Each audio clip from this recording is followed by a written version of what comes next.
근데 좀 시작하기 부담스럽다 이런 분들도 많이 계세요. 안전자산이라고 해서 그냥 무조건 절대적으로 안전하다 이렇게 말씀드릴 수는 없을 것 같습니다. 그래서 결국 이제 위험자산과 안전자산은 그 투자 성향에 따른 그 선택일 뿐 안정성과 수익성을 모두 갖춘 그런 금융상품은 없거든요. 네. 그래서 상대성을 가지고 있는 성격이기 때문에 어느 쪽을 선택하더라도 이게 정답이다.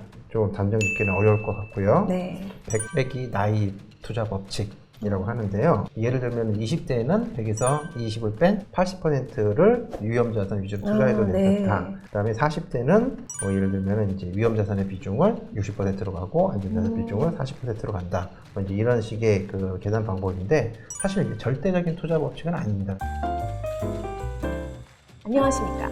5060 여러분들의 실전 은퇴 준비 가이드 똑똑한 은빛 퇴직입니다. 지난 영상에서 좋은 연금저축펀드 고르는 법 꿀팁 알아봤습니다.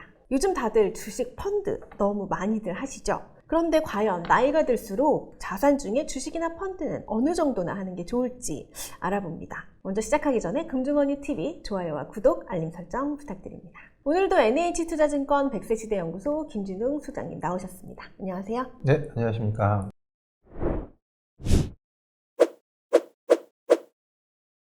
소장님, 저희가 분산 투자 계속해서 강조 네. 중이잖아요. 네. 근데 은퇴 준비를 하더라도 어느 정도는 좀 적극적인 금융 투자도 필요하다 이렇게 말씀을 해주셨는데, 네. 근데 좀 시작하기 부담스럽다 이런 분들도 많이 계세요. 네. 그러니까 저희가 이제 보통 주식이나 펀드 같이 그 가격 변동성이 있는 금융 투자 상품은 이제 위험 자산이라고 하고요. 그다음에 이제 은행 예금이나 적금처럼 정해진 금리를 주는 금융 상품을 이제 안전 자산이라고 많이 지칭을 합니다. 네. 하지만 이제 조금 냉정하게 생각을 해보면 이건 상대적인 기준에 불과하다는 생각이 좀 드는데요. 안전자산이라고 해서 과연 절대적으로 안전하다고 장담할 수가 있을까? 그렇죠. 그 절대치는 네. 아니죠. 예. 예를 들어서 이제 물론 자주 일어나는 일은 아니지만 그 안전자산 상품 가입한 금융기관이 지급불능 사태에 처해지는 이제 신용위험 같은 게 존재할 수도 있고요. 그 다음에 이제 저금리가 지속된다는 가정 하에서는 이제 물가 상승을 현금의 가치가 쫓아가지 못하기 때문에 상대적으로 가치 하락이 있을 수도 위험이라는 이제 네. 그런 부분들 이런 걸 생각을 볼 때는 그냥 안전자산이라고 해서 그냥 무조건 절대적으로 안전하다 이렇게 말씀드릴 수는 없을 것 같습니다. 그래서 결국 이제 위험자산과 안전자산은 그 투자 성향에 따른 그 선택일 뿐 사실은 이제 안정성과 수익성을 모두 갖춘 그런 금융상품은 없거든요. 네. 그래서 어떻게 보면 그 상대성을 가지고 있는 성격이기 때문에 어느 쪽을 선택하더라도 이게 정답이다. 좀 단정 짓기는 어려울 것 같고요. 네.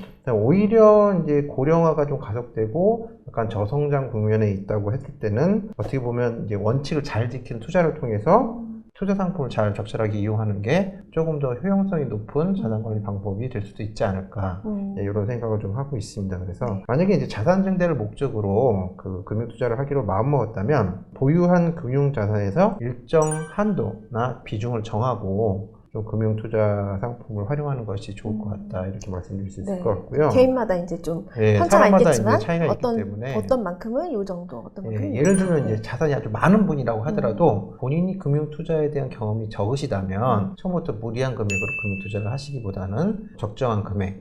그래서 제가 볼 때는 네. 아무리 돈이 많으신 분들 처음부터 1억 이상 투자하는 건 조금은 위험한 어떠한 네. 그런 행태가 아닐까 네네네. 생각을 합니다. 그래서 사실은 그리고 또 한편으로는 투자라는 성격을 감안을 했을 때 조금 이제 생각보다는 많은 금액을 넣으면 수익이 있으면 또 많은 금액을 벌 수 있다고 생각하기는 쉽긴 하겠지만 네. 사실은 적은 금액이라고 할지라도 투자의 복리 효과를 감안하면 그 시간이 투입된다면 이제 충분한 자산을 만들 수가 있거든요. 네. 그래서 처음부터 이렇게 무리해서 금융 투자를 시작할 필요가 없다. 예를 들어서 1억 원 기준으로 했을 때 연 7% 수익률을 올린다고 이제 가정을 하면은 10년 뒤에는 2배 정도 되는 금액, 2억 원이 되는 거니까 처음부터 너무 경험이 없이 분들이 무리한 투자를 하시기보다는 적정한 수준에서 시작하시라 이렇게 권장드리고 싶습니다. 네, 차근차근. 네.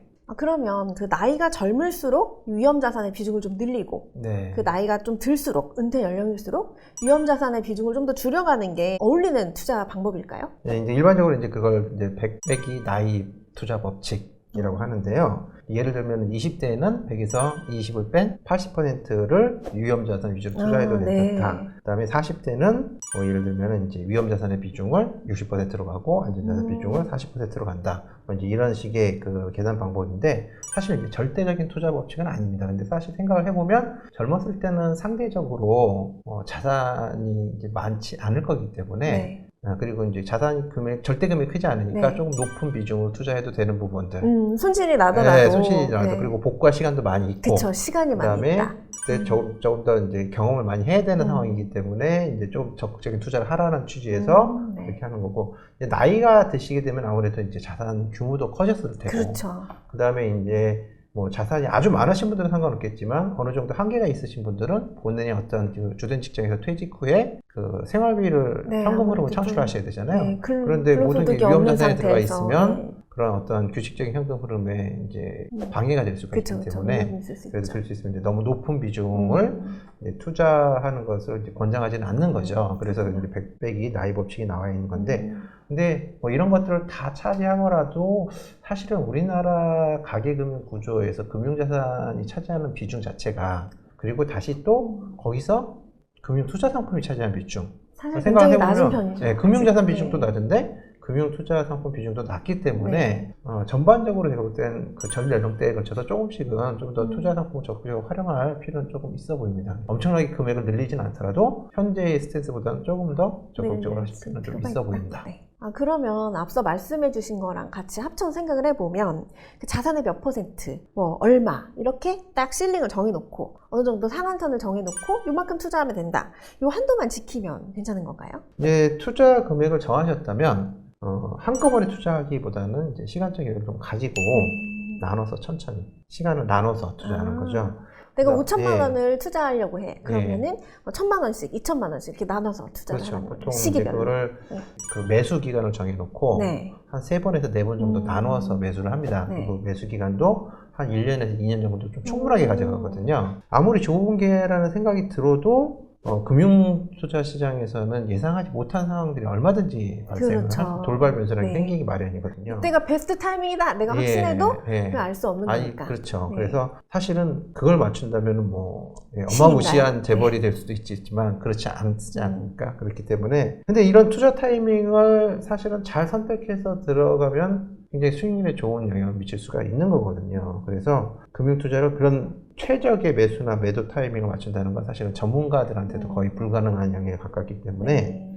일정 기간 또는 이제 가격대를 미리 정해놓고 뭐 예를 들어서 어떤 종목을 내가 이 가격 밑에서는 매수를 사서 하겠다. 모아가는 네. 시기다. 네. 매수 기간이다. 네. 뭐 생각을 하시던가 한 1년 동안은 매수 기간을 하고 분산해서 조금씩 네. 그러면 분명히 가격 변동이 생기시겠죠. 그렇죠. 예, 그런데 물론 뭐 내가 처음 샀을 때보다 올라갈 수도 있긴 하지만 그래도 이미 산 종목에 대해서는 수익을 보고 계신 거니까 괜찮으신 거고, 혹시라도 내가 매수 기간을 정해놓은 기간 동안에 빠졌다면은 오히려 기존에 들어간 주식은 비싸게 산 건가 손해봤나 이렇게 생각하시기보다는 내가 살려는 주식이 더 싸졌네? 라는 이런 긍정적인 효과가 생기는 거죠. 네. 그래서 평단가를 맞추는 그런 부분들이 있기 때문에 수익 실현 시기를 최소한 좀 길게 가져가시고 뭐 저 같은 경우는 이제 한 5년 정도는 최소한 생각하고 네. 들어가기 때문에 장기 투자라면 그래서 매수 기간 역시 좀 여유 있게 네. 가져가시라. 보통은 그 금융 투자 시작을 하게 되면 초보분들이 많이 하는 실수 중에 하나가 내가 사는 놈은 빨리 올라서 네. 빨리 팔고 싶어. 네, 빨리 네. 팔고 싶어.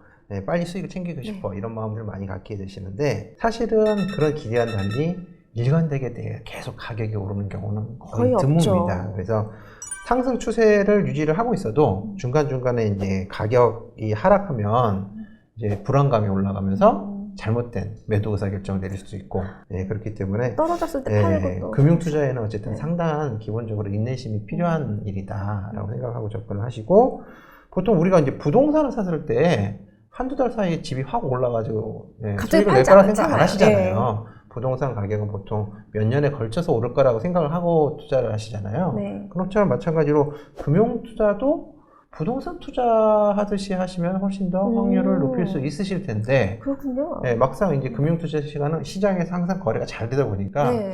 그런 시시각각 팔 수 있다 보니까 조금 더 네. 쉽게 유혹에 빠지시는 네, 것 그런 같아요. 것 같아요. 하지만 매수 매도가 좀 편리할지언정 약간 투자하는 마인드는 네. 부동산처럼 참아보는 접근해 걸로. 보시면 네. 분명히 좋은 결과를 많이 얻으실 수 있을 거라 생각합니다. 네. 저희가 은퇴한 뒤에도 투자는 계속돼야 되지만 아무래도 좀 너무 복잡한 걸 하기에 좀 부담이 될 수도 있고요. 또 원금 손실이 있는 투자를 또 너무 많이 하기에는 네. 위험 부담이 크다, 손실 위험이 크다 이렇게 생각하시는 분들도 있을 거예요. 그러면 또 은퇴를 했다 그러면 또 근로소득이 더 이상 들어오지 않으니까 더더욱 네. 조금 망설이는 분들이 또 많을 것 같은데요.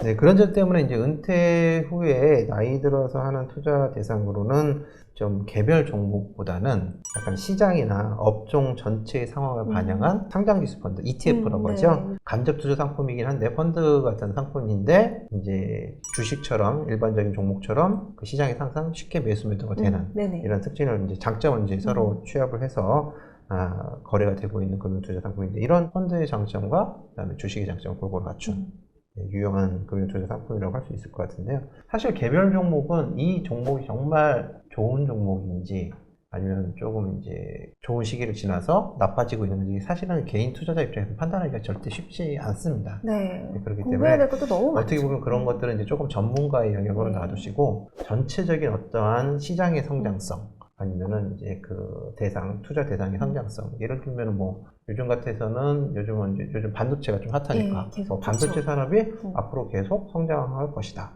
장기적으로 성장할 것이다. 이러면 이제 반도체 ETF. 이제 또 뭐 반대로 또 어떤 요즘은 최근에까지 좋았다가 요즘 이제 2차 전지나 전기차가 조금 조정을 받고 있는 네. 시기인데 조정을 다시- 받더라도 다시 언젠간 좋아질 다시 갈 것이다. 거야라고 이런 생각하면 생각을 또 저가 한다면 매수를 또- 하고 네. 저가 투자를 하고 싶은 분들은 또 이런 것들이 좋은 대상이 될 수도 있고 또 이제 국가를 대상으로 보면은 요즘은 또 인도가 또 핫하잖아요. 네네, 그쵸. 인도의 성장성을 믿고 한번 투자해보고 싶은 분들 인도 ETF 이런 거 네. 하셔도 되고 반대로 또 요즘 얼마 전까지 좋았다가 또 중국은 또 안 좋았잖아요. 네. 그렇죠? 뭐 이런 것들을 시황에 사실 따라서 할수 있으니까. 본인이 편안하게 그런 것들을 판단을 해서 의사결정을 한 다음에 대상 ETF를 찾아서 투자를 하시면 어떻게 보면 이제 조금 더 수익률 측면에서도 도움이 되시면서 네, 분산 투자도 좀 네. 더 편하게 할 수 예, 있겠네요. 개별 종목이 가장 안 좋은 것 중에 하나가 이제 상패 리스크. 그거는 크죠. 정말 네, 큰 그게, 리스크죠. 보통 투자 좀 해보셨다면 저도 개인적으로 한두 번 당해봤는데 상패를 네. 두 번이나 투자에 고수하죠. 투자를 해서 상패당하면 절대 기분이 좋지는 않습니다. 당연하죠. 그것도 그 과정이라고는 생각을 하는데 네. 그런 부분들이 있는데 그런 것들을 굳이 네. 경험하시기보다는 네. ETF 같은 또 아니면 ETF도 부담스러우시면 약간 이제 펀드 상품들을 활용을 네네. 하셔서 자체 시황을 보고 펀드 상품을 들어갔다 나왔다 하시는 방법으로도 얼마든지 시중 금리 대비 좋은 수익률을 올리실 수 있으니까 잘 활용하시면 될 것 같습니다. 저희가 은퇴 후에 부동산에도 자산이 있고 예적금 같은 안전한 상품에도 자산을 분산해 두지만요. 일부분은 금융 투자를 활용해 볼 수도 있을 텐데요. 다만 적정선을 지키고 이 종목이나 시기를 분산하는 것도 잊지 마시고요. 얼마나 투자해야 할까 혹시 고민되신다면 100- 나이 법칙도 한번 생각해 보시기 바랍니다. 저희는 다음 영상에서 여러분의 은퇴 준비에 도움이 되는 정보 가지고 다시 찾아뵙겠습니다. 감사합니다. 소장님 감사합니다. 네, 감사합니다.